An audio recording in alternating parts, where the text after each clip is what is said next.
नमस्कार, मैं हूं आपके साथ अभिषेक कुंडी।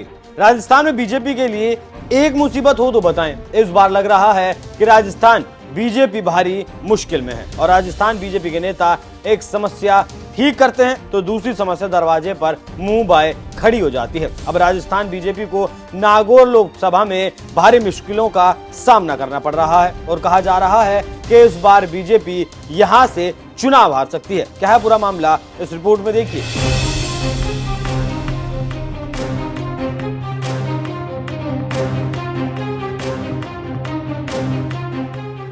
राजस्थान में बीजेपी भारी मुसीबत में है और पिछली बार का प्रदर्शन दोहराने के लिए उसे नाको चने चबाने पड़ रहे हैं, लेकिन फिर भी हालात सुधरने के बजाय और उलझते जा रहे हैं। मामला अब नागौर लोकसभा सीट पर फंस गया है, जहां पर बीजेपी ने ज्योति मिर्धा को टिकट दिया, जो पहले कांग्रेस में थी, लेकिन कांग्रेस छोड़कर बीजेपी का उन्होंने दामन थाम लिया और बीजेपी ने हाथों हाथ उन्हें टिकट भी थमा दिया। लेकिन 2019 में Nagaur Lok Sabha seat BJP RLP के गठबंधन में थी और यहां से सांसद हनुमान बेनीवाल आरएलपी के अध्यक्ष बने थे। लेकिन 2024 लोकसभा चुनाव में हालात कुछ और हैं, मतलब बदले हुए हैं। बीजेपी आरएलपी का गठबंधन टूट चुका है और अब हनुमान बेनीवाल की पार्टी आरएलपी कांग्रेस के साथ है और इस बार भी नागौर लोकसभा से हनुमान बेनीवाल चुनावी ताल ठोकने के लिए तैयार हैं। ऐसे में नागौर को लेकर सर्वे बता रहे हैं कि हनुमान का पलड़ा बहुत ज्यादा भारी है और बीजेपी को इस बार भी झटका लगने वाला है। इसके साथ ही साथ कांग्रेस के वोटरों के आने से ज्योति का रास्ता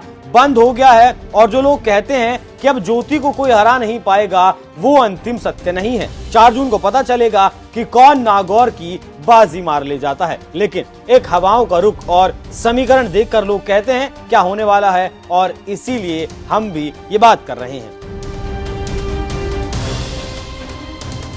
जानकारों की माने तो लोकसभा सीटों पर उम्मीदवारों की घोषणा को लेकर कांग्रेस में जमकर मंथन हुआ। सूत्रों की माने तो नागौर लोकसभा सीट को लेकर पार्टी आलाकमान को राजस्थान के नेताओं ने यही राय दी, अगर नागौर सीट को अपने खाते में लाना है तो कांग्रेस के पास गठबंधन के अलावा और कोई चारा नहीं बचता, क्योंकि नागौर में आरएलपी नेता हनुमान बेनीवाल का बहुत ज्यादा दबदबा है। ऐसे में कांग्रेस ने हनुमान से हाथ मिला लिया और अब नागौर लोकसभा सीट पर बीजेपी बुरी तरह से फंस चुकी है। जानकारी देते चलें कि 2019 में लोकसभा चुनाव में हनुमान बेनीवाल ने बीजेपी के साथ गठबंधन करके ज्योति मिर्धा को हराया था। इसके साथ ही साथ 2014 के चुनाव में भी हनुमान निर्दलीय चुनाव लड़कर ज्योति मिर्धा को पटकनी देने में कामयाब रहे थे और अब 2024 में सारे सर्वे ये कह रहे हैं कि नागौर लोकसभा सीट पर हनुमान बेनीवाल का पलड़ा एक बार फिर भारी है और वही चुनाव भी जीत सकते हैं। ऐसे में कोई चमत्कार ही हो जाए तो ज्योति मिर्धा भले ही